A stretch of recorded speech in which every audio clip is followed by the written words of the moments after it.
Muy bien, entonces hoy tenemos el tema que se las trae porque es muy amplio y se trata de los mitos y los símbolos del femenino. Es un tema que lo vamos a ver poco a poco y en varios círculos posiblemente y que nos interpela muchísimo, que nos conecta, como les decía en la introducción. Bien, entonces para iniciar me gustaría partir de esta pregunta, que no es la primera vez que la hago, y es tan famosa esta pregunta, ¿verdad? ¿Mito o verdad? Siempre nos dicen esto, ¿verdad? ¿Es mito o verdad? Y me gustaría saber qué opinan ustedes de esta pregunta, cómo lo ven, qué, qué, qué les dice, cómo les hace sentir y qué piensan de esta pregunta. La que tenga gusto de abrir el micrófono o podemos usar el chat. Flo, por favor. Hola, hola. De ahí yo siento que hay muchas verdades, ¿verdad? Como que no hay una sola verdad y que usualmente esos mitos son como relatos que están basados en realidades y puede ser metafórica la realidad, pero siempre hay, o sea, el mito siempre se basa como en la experiencia de la humanidad, ¿no? Son como que, sí, simbolizan historias que de lo vivido, siento yo. Ujú. Y muchas verdades, dices. Sí, Ujú. sí, exacto. Ok. Gracias, Flo. ¿Alguna más, porfa, que quiera compartir? ¿Qué opina de esta pregunta tan común, verdad? Porque se usa mucho A mí, bueno, a mí en lo en- personal Ujú. me encanta recordar el significado del mito que le decían a uno en la universidad, porque los profesores jugando de muy serios, pero terminaban diciendo que lo más interesante del mito es que no podíamos decir que era mentira, ¿verdad? Entonces, a mí me encanta eso, o sea, porque siguiendo lo que dice Florencia, ¿cuántas verdades hay a través de un mito? ¿Cuántas versiones o cuántas historias, ¿verdad? Y cuando uno encuentra que el mito que se utiliza, por ejemplo, en una parte del mundo con otros personajes y con otros movimientos, pero se utiliza en la otra parte del mundo también, ¿verdad? Entonces, cómo los mitos conectan de una cultura a otra cultura. Probablemente verdades, como dice Florencia, ¿verdad? De tantas verdades que hay, tantas versiones o tantas historias. Entonces, sí, a mí me fascina pensar que nadie puede decirnos que el mito es mentira. Me encanta esa parte. Muy interesante. Nadie puede decirnos que el mito es mentira. Ujú. Y es muy común que se dice que los mitos son mentiras, ¿verdad? Eso es parte como del imaginario. Por eso traigo la pregunta, porque es como común, ¿verdad? Que nos digan, no, esos son mitos. ¿Por, por qué se le asemeja a mentira? Es la pregunta de fondo, ¿verdad? De esta pregunta. ¿Alguna más le gustaría compartir de este tema? ¿Qué siente? ¿Qué piensa? Bueno, yo quisiera aportar que Por favor. posiblemente la, la gran cantidad de imágenes, de metáforas que hay detrás de estos relatos mitológicos se contraponen, digamos, con esta forma más occidental, ¿verdad? Que todo tiene que ser comprobado empíricamente y entonces el mito vendría siendo un camino distinto del que tal vez hemos aprendido, ¿verdad? Em, con el positivismo y es un camino para dar respuesta a esas preguntas fundamentales de todo ser humano de dónde venimos, por qué pasan las cosas, hacia dónde vamos. Entonces, todas estas alegorías a veces parecen como muy poéticas y no tienen el reconocimiento, digamos, de esa cientificidad que se supone que tiene el conocimiento.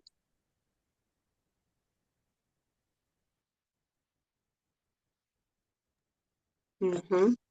Claro, y es que precisamente con la instauración de la ciencia o todo ese imaginario científico, se impone una idea de verdad como, como única, ¿verdad? Incluso como una ley. A nosotras nos educan en este paradigma de que la ciencia impone no, o más bien descubre las leyes universales, la, las verdades absolutas. Ujú. Y, y esto que dices, Katia, de las preguntas fundamentales, esas preguntas fundamentales existenciales, ¿cómo se puede imponer una verdad allí, verdad? Si es tan amplio, tan profundo, tan misterioso, tan particular,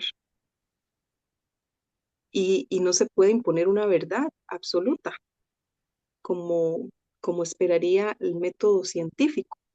La idea de la objetividad, la ciencia como una forma de conocimiento objetiva. Exactamente, esto era lo que quería decir también, ¿verdad? Que en todas esas preguntas fundamentales sobre la existencia, la subjetividad marca profundamente esto, estas respuestas.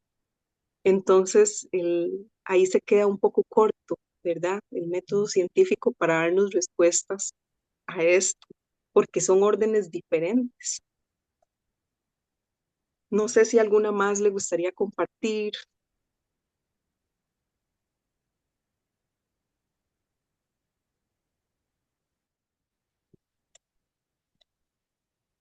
Bueno, es una pregunta que mueve mucho por esto que les digo, ¿verdad? De cómo se ha equiparado mito a mentira y verdad como un absoluto. Entonces, aquí de fondo hay toda una construcción simbólica en torno al propio mito y em, reducido, reducido su significado. Ajá.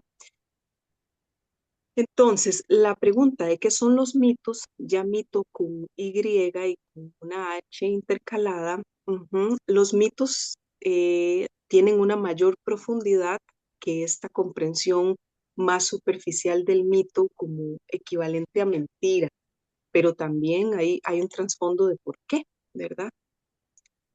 Para iniciar a hablar de los mitos, vamos a empezar compartiendo que el mundo se crea en el lenguaje. Se dice, ¿verdad?, que los seres humanos somos animales simbólicos para quienes las cosas no son por lo que son, sino por lo que significan. Y ese significado, pues, se crea en el lenguaje. El lenguaje crea mundo, ¿verdad? El lenguaje crea sentido, el lenguaje crea realidad. Ujú. Y por ende, es que nos creamos en el mismo lenguaje, en el lenguaje que es en el que damos forma, ¿verdad? A las cosas. Y las cosas entonces no son ese aspecto como ahorita hablábamos, como objetivas, sino lo que significan. Ujú. Los mitos relatan acontecimientos primordiales de los orígenes. Se trata de historias sagradas. Entonces los mitos tienen que ver con esos relatos que fundamentan el sentido de un, de un imaginario cultural, ¿verdad? Porque el mito por lo general involucra personajes divinos, con características superiores, que relata acontecimientos primordiales, o sea, qué pasó en los orígenes, lo cosmogónico, qué, de dónde venimos, cómo fuimos creadas, por quiénes, con qué elementos, y, y por ende entonces se trata de historias con un orden sagrado, porque nos, eh, nos permite crear el sentido de por qué estamos e incluso hacia dónde vamos. Dice que el mito es un cuento, es un relato, pero no solo es una narración que se cuenta, sino una realidad que se vive. Esto es súper importante porque, bueno, parte de la construcción o de la idea del mito como mentira tiene que ver con el imperio de la razón, como dicen algunas feministas a esto, el cómo se instauró la racionalidad por encima de otras formas de conocimiento. Entonces, a mayor fuerza de la racionalidad y de la literalidad, entonces se cree, ¿verdad? Se empezó a dar como por superada una visión eh, metafórica, una visión simbólica de la realidad, ¿verdad? Donde la lógica racional no aplica. Pero ahorita vamos a ver un poquito más de esto, pero entonces es un cuento, es una historia, pero más que una historia que se cuenta, es una realidad que se vive, porque todas las sociedades son mitológicas. Entonces nos han hecho creer como que superamos la sociedad mitológica y que ahora no vivimos en los mitos, pero en realidad toda sociedad tiene una narración simbólica en la que fundamenta sus saberes, ¿verdad? Entonces, si vamos a Egipto y hablamos de este Osiris, entonces no era una historia que se contaba, es una realidad que se vive. Lo mismo actualmente. Para ello, por ejemplo, tenemos las ideas de cómo la misma ciencia tiene rasgos de mito, ¿verdad? Cómo nos explica los orígenes, cómo le creemos, porque hay una cuestión de creencia muy arraigada en, en la ciencia y cómo esta también es una narración, cuenta historias. Ajá. Y, por ejemplo, el mismo capitalismo como tal también tiene ciertos rasgos mitológicos, religiosos. Entonces, todas las sociedades, incluyéndonos, vivimos en un universo mitológico, pero no somos conscientes muchas veces de qué es en lo que creemos. Y los temas que tratan los mitos son intemporales, así como los símbolos, ¿verdad? Por eso podemos leer, ahorita más adelante vamos a escuchar un mito, y un mito, una historia sagrada de esta naturaleza, puede aplicar para distintas culturas, para distintos momentos, porque es atemporal. Ujú. No tiene un espacio específico. Los símbolos se aplican a todo momento. Entonces, la razón mitológica. Vean qué interesante. Existe una lógica en la mitología, por eso es mitología, porque tiene una lógica, solo que es una lógica mitológica, no es una lógica eh, como concebimos la razón misma. Ujú. El mito, esto es un texto de un hermeneuta simbólico que se llama Andrés Ortiz Océs, muy bueno. Después vamos a ver otros textos de él. El mito suele entenderse como reducto tipo mágico propio del primitivo o de infantes. Ujú. Entonces, eso se ha reducido y suele verse como una forma de concebir la vida de las sociedades primitivas, llamadas primitivas, o de los niños, niñas. ¿Por qué? Porque lo que se hizo fue eso, como esa reducción de esa lógica de entender lo simbólico. Entonces, la razón, como la conocemos, la razón científica, la razón patriarcal, considera que el mito es irracional, exento de lógica. Es una mera fábula, es inferior y por ende es menos importante.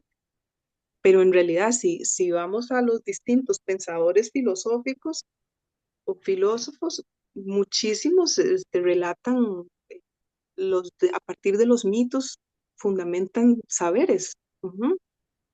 Ni que hablar, obviamente, de los griegos, ¿verdad? Eh, entonces, el mito, desde el punto de vista de la razón, el mito es irracional. ¿Por qué? Porque trata de aplicar la lógica racional a una lógica mitológica. Entonces no va a empatar. Ajá. Hay una ingenuidad racionalista que descalifica el mito. Ujú. Esto también es muy interesante porque es muy ingenuo querer meter, empacar, ¿verdad? En la lógica toda esta riqueza simbólica que se mete en una linealidad y en una literalidad que quiere la razón, ¿verdad? O la forma racionalista, positivista, a la hora de escuchar un mito. Existen varias visiones de los mitos, ¿verdad? Está la positivista, la estético-religiosa y el lenguaje simbólico, en el caso de la psicología analítica de Jung. Bien, a eso es una imagen que hace referencia pues a un universo de significados, ¿verdad? Que dentro de nuestra cultura eso está inverso, ujú, pero es un orden simbólico.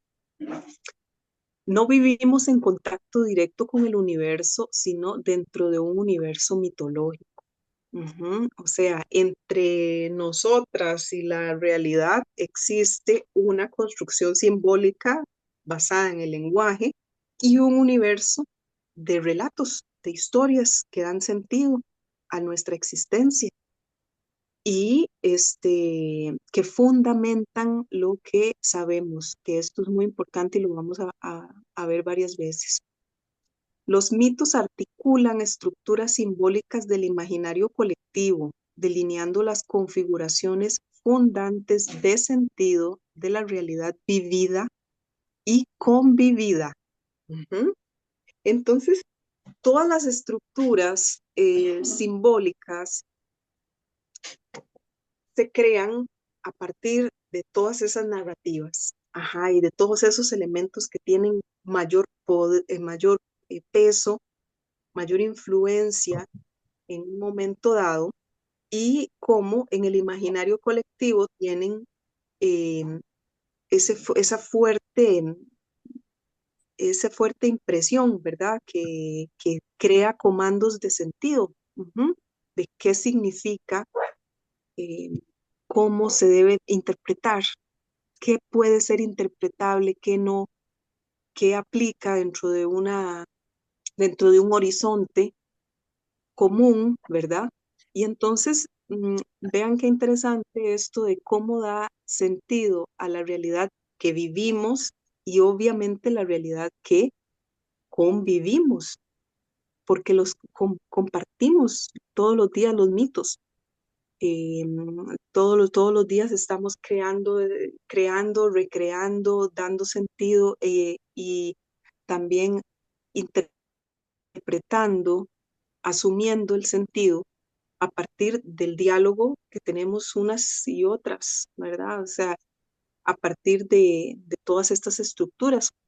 Los arquetipos los vamos a ver en otro momento, pero los arquetipos son como todas las fuerzas instintivas de la psique que, em, que dan estructura también a nuestra vida común, ajá, unas con otras, unas con otros.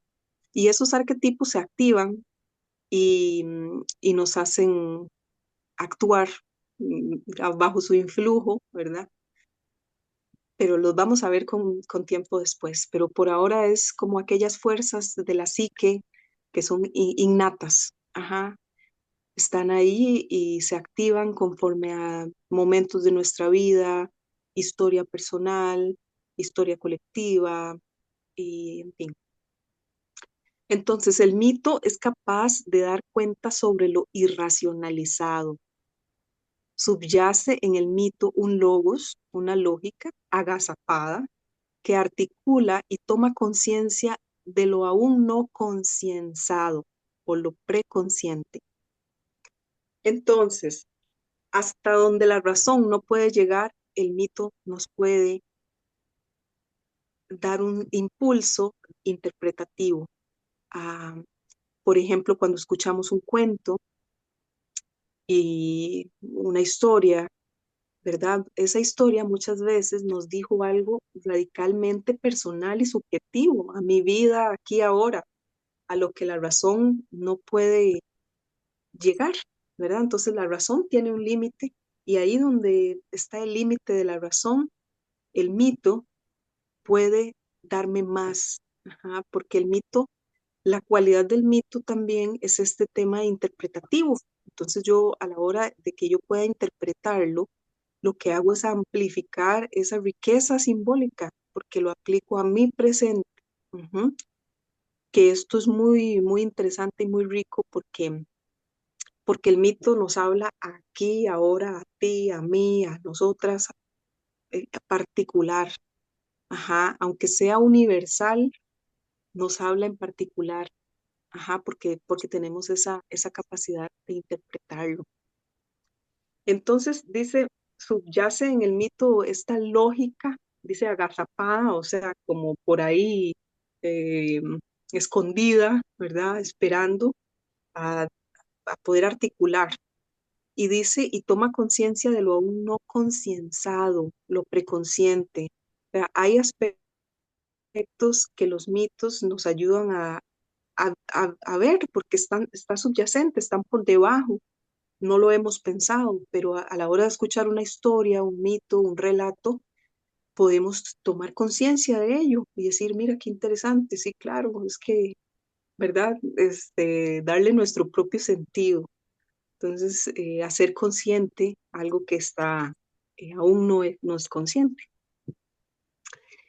Bien, entonces este tema se las trae, como les decía, ¿verdad? Tiene muchísimas aristas, como el tema de los símbolos, los arquetipos, como el mito, como dijo Joseph Campbell, el mayor mitólogo de nuestro tiempo, que lo vamos a ver también en tiempo, el sueño es el mito personalizado. Ujú. Y el mito es el sueño colectivo. Entonces, cuando hablamos de una historia común, es esa colectividad, ¿verdad?, que abraza esa historia común. Pero cuando yo sueño cada noche y yo puedo recordar mis sueños, esos son mis, mis mitos personales, porque los sueños son el esplendor de la realidad simbólica, ¿verdad? Es cómo se articula todo de una forma onírica. Ujú. Entonces hay algo mm, muy místico, muy mágico en el tema de los mitos, de cómo nos interconectan, cómo le dan sentido a nuestra existencia e incluso cómo fundamentan cuestiones trascendentales para la existencia social.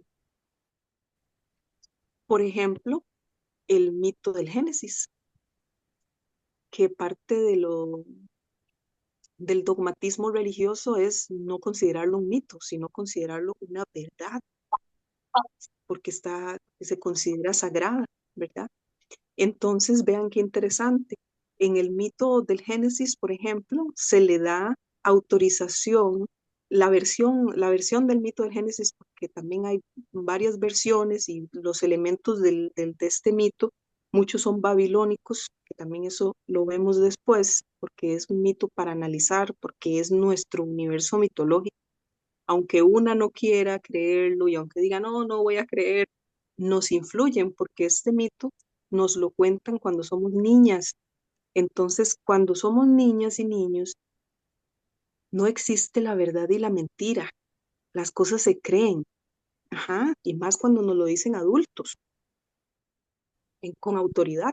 Entonces no tenemos esto de ese filtro, de decir, ah, no, pero es que no puede ser, ¿verdad?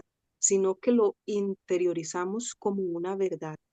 Ujú. Por eso es ingenuo pensar que el mito es irracional y lo voy a superar y decir, ah, no, es que no quiero hablar de Eva, porque nada que ver conmigo, yo no creo en eso.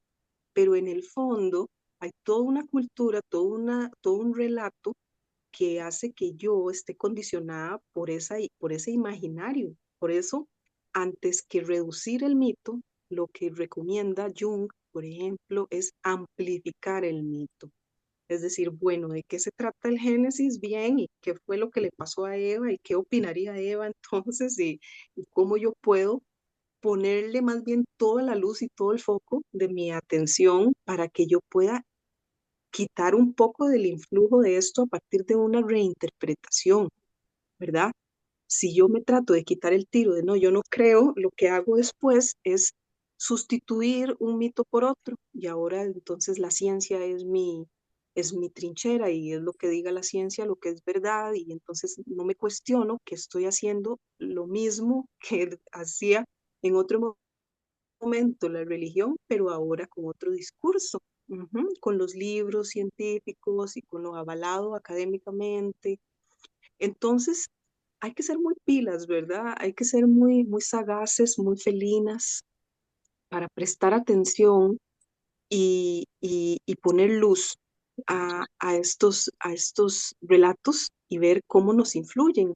Entonces, por ejemplo, les decía este del Génesis, porque en el Génesis se le da permiso al hombre de administrar la tierra, de hacer lo que quiera con la tierra, de someter a los animales.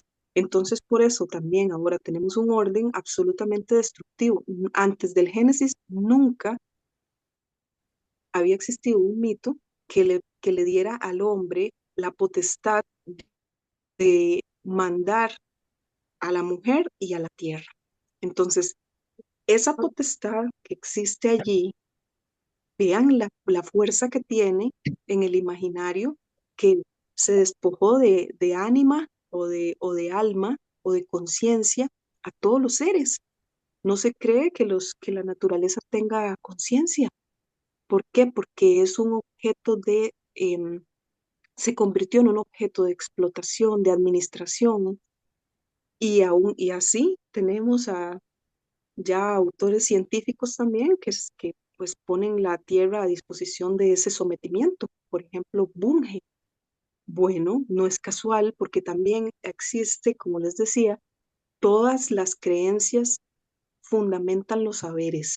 Entonces, todo lo que sabemos, lo que creemos o lo que sabemos, está, tiene una creencia de fondo, pero no siempre vamos a esa creencia y decimos, bueno, esta es la creencia que fundamenta estos saberes, ajá, o estas teorías o estos conocimientos, porque las creencias también son muy son simbólicas y son muy emocionales. Ajá. Defendemos las creencias más que los saberes, más que, o sea, ¿cuáles son las creencias que fundamentan lo que sabemos como sociedad y de manera personal? Entonces, esta es la primera parte del tema que, que tiene bastante contenido, pero que no quiero con demasiadas cosas. Pero hoy tenemos bastante yo creo que para sensibilizarnos y conmovernos en de qué estamos hablando, verdad, mito, o sea, por qué existe la idea de que hay unas verdades y cómo los mitos son como fábulas superadas, ¿verdad? De pueblos primitivos, pero que si en realidad nosotras agarramos muchas de las verdades científicas, vemos que son relatos. El Big Bang es un relato, de hecho se parece a muchos. Entonces, antes de compartir palabra, me gustaría leer un pedacito de un mito egipcio, y me gustaría que entonces lo escucháramos con profundo sentido irracional, en el sentido de que no le buscáramos esa lógica de uno más dos, perdón, uno más uno, dos, ¿verdad? Sino la lógica simbólica que, que, que es, que es la apertura, ujú, que es el estar abiertas a lo que no sabemos, a lo que está inconsciente todavía o preconsciente y que nos va a decir algo. Entonces, voy a leer un pedacito de este mito. Entonces, les pido se pongan cómodas y escuchen. Dice, Paz y la creación. Solo había un mar infinito sin vida y en absoluto silencio. Entonces llegó Paz con las formas de los abismos y de las distancias, de las soledades y de las fuerzas. Por ello, Paz veía y olía y oía y percibía la existencia con su corazón. Pero lo que percibía lo había ideado antes en su interior. Así, tomó la forma de Atum y devorando su propia semilla, parió al viento y la humedad a quienes expulsó de su boca, creando a Nut el cielo y a Geb la tierra.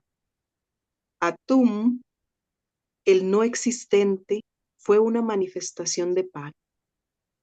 Así, inexistentes fueron las 9 formas fundamentales y el universo con todos los seres que concibió dentro de sí y con su sola palabra puso la existencia.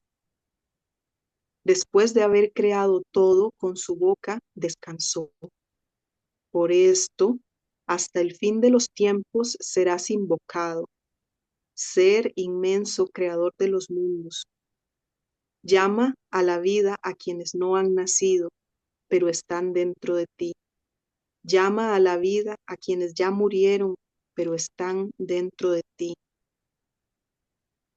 Las formas de los dioses son formas de paz, y solamente por la convivencia humana es adorado por muchos nombres y sus nombres mudan y se olvidan y vuelven nuevos dioses y siguen los antiguos, pero Paz permanece ajeno a esto. Creó el cielo como conductor y a la tierra la circundó de mar. También creó el Tártaro para que se apaciguaran los muertos. Fijó el rumbo a Ra, de horizonte a horizonte en los cielos, e hizo que los humanos tuvieran su tiempo, y así hizo también con el faraón y con cada reino.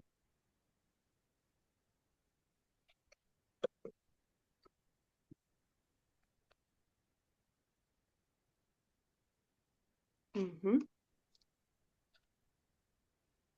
Dice, Ra, en su camino por los cielos, reformó lo establecido y apaciguó a los dioses que estaban descontentos. Amaba la creación y dio amor a los animales para que estuvieran felices, luchando contra los, el peligrar de la vida.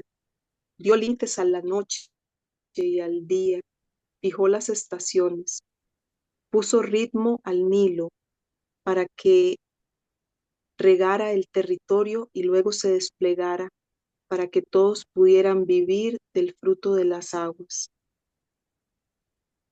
Por ser quien es, trajo a la luz al llamado Amón-Ra. Por quienes creyeron en Amón, nació de un huevo que al romperse de un destello dio lugar a las estrellas y otras iluminarias. La genealogía de los dioses comienza en Atum, que es el padre-madre de los dioses. Engendró Shu, viento, Tefnut, la humedad, y de ambos nacieron Nut y Geb, el cielo y la tierra.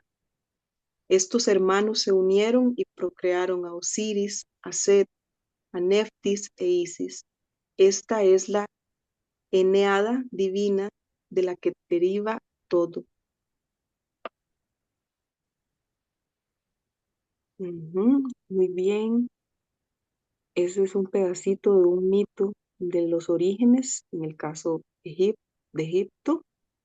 Y este dios Pad es un antecesor de las imágenes que fundamentan el dios Yahvé, porque Yahvé tiene una historia simbólica. Por eso es un dios que crea con la palabra, igual que nos narran del dios Yahvé. Entonces es como un referente anterior a ese dios tan importante en nuestro universo mitológico.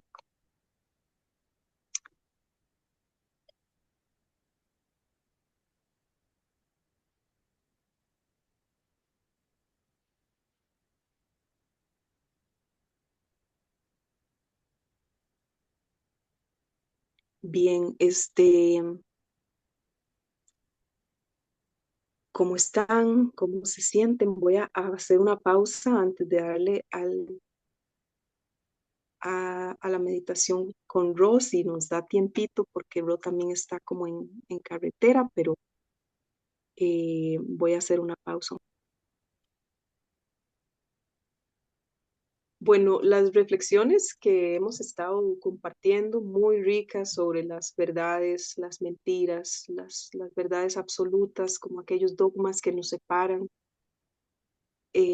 los sueños como forma de conocernos y de conocer, cuáles son las formas de conocimiento.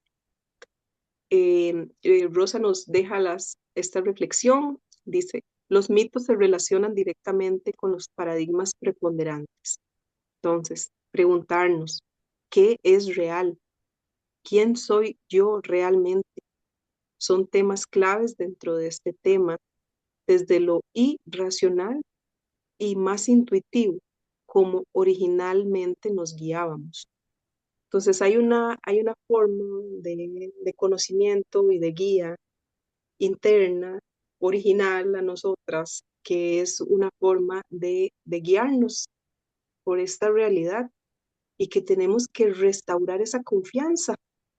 Por ejemplo, la confianza en que tenemos las herramientas intuitivas para saber qué decisiones tomar, en qué momento, soñar, pedir a los sueños. Ahora Flo nos contó cómo parte de la tradición Nove fundamenta su forma o parte de su tradición en la comunicación a través de los sueños, y esto es común a varios pueblos. ¿En qué momento dejamos de creer en el poder del sueño? ¿Y cómo podemos pedir antes de dormir eh, a nuestro otro yo? Ajá, porque hay una conexión con otro aspecto nuestro en los sueños. ¿Cómo podemos pedir para vivir con más inteligencia nuestro presente y restaurar nuestra autoridad, que es un tema que también vimos en otro de las sesiones, ¿verdad? ¿Cómo podemos restaurar nuestra autoridad? Y parte de nuestra autoridad es cómo conducimos esa guía interna que nos permite esta realidad, ¿qué es lo real? ¿Es un sueño también esta realidad? ¿Y será que vivimos en dos sueños y que despertamos a un sueño y despertamos a otro sueño y el Big Bang, como ahora Adriana es el inicio de una nueva creación cuando se destruyó una antigua creación? Entonces empezamos una y está la siguiente. ¿Dónde acaba? ¿Dónde comienza? Entonces, todas las preguntas nos expanden, las respuestas y las verdades nos limitan. Entonces, hacernos esas preguntas y dejarnos guiar por todos estos conocimientos, estos saberes. Entonces, si alguien más gusta compartir, y si no, entonces, gracias por su tiempo, por estar aquí juntas. creciendo juntas y alimentando estas reflexiones, estos sentimientos y, y nos podemos encontrar entonces dentro de 15 días. Muchas gracias.